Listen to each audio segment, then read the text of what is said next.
মূল্যস্ফীতি এবং জ্বালানি সংকটে দেশের অর্থনীতি যখন জর্জরিত, তখন সংকট সমাধানে আগামী অর্থ বছরের বাজেটকে বড় চ্যালেঞ্জ হিসেবে দেখছে centre for policy dialogue CPD. সেই সাথে বিদ্যুৎ জ্বালানি খাতের দুষ্টচক্র ভাঙার পরামর্শ দেয় সংস্থাটি। আসন্ন বাজেট সংক্রান্ত এক সংবাদ সম্মেলনে এসব সুপারিশ তুলে ধরে সিপিডি।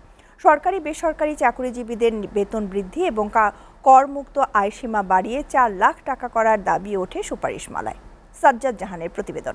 কক্সবাজার সমুদ্র সৈকতের উপর নিজেদের একটি ঠিকানা, ইডেন বে, আ কনসার্ন অফ ভাইয়া হোটেলস। ডলার সংকট, উচ্চ মূল্যস্ফীতি, রপ্তানি ও রেমিটেন্সের দুর্বল প্রবাহের নেতিবাচক অর্থনৈতিক সূচক নিয়ে যাত্রা শুরু করে অন্তর্বর্তী সরকার। এমন পরিস্থিতির কথা তুলে ধরে সিপিডি তার সুপারিশমালায় বলছে, জ্বালানির দাম বাড়ালে মূল্যস্ফীতি আরও উস্কে যাবে। এই চিন্তা থেকে সরে আসার পাশাপাশি বিদ্যুতের ক্যাপাসিটি চার্জ বন্ধের কথা বলছে গবেষণা প্রতিষ্ঠানটি।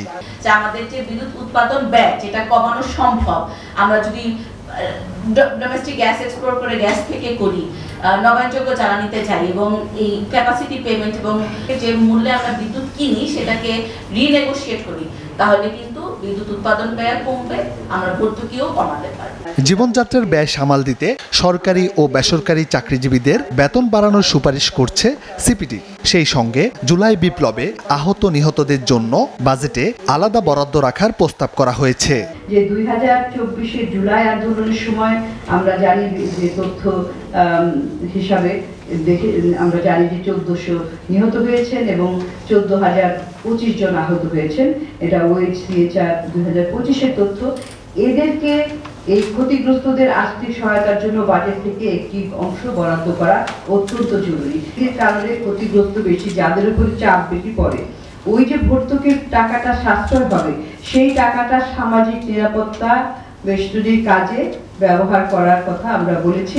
এছাড়া সাধারণ মানুষকে স্বস্তি দিতে ব্যক্তি খাতে করমুক্ত আয়সীমা 4 লাখ টাকায় উন্নীত করার সুপারিশ করা হয়েছে। নিম্ন আয়ের মানুষ যাদের ক্রয় ক্ষমতা মূল্যস্ফীতির কারণে কমেছে, সেটা 3.5 লাখ টাকা আছে এখন বোধ না, সেটাকে সুতরাং করমুক্ত 4 লাখ টাকা করলে নিম্ন আয়ের মানুষটাই কিন্তু এটাতে উপকার পাবেন। সেই সাথে রাজস্ব আয় বাড়াতে কর ফাঁকি বন্ধ ও সরকারের অপ্রয়োজনীয় ব্যয় কমানোর সুপারিশ করছে সিপিডি। আমরা কিন্তু কাস্টমস ডিউটির বাইরে এমন কোনো ডিউটি আমরা দিতে পারবো না। সাজ্জাদ জাহান, SCTV, ঢাকা।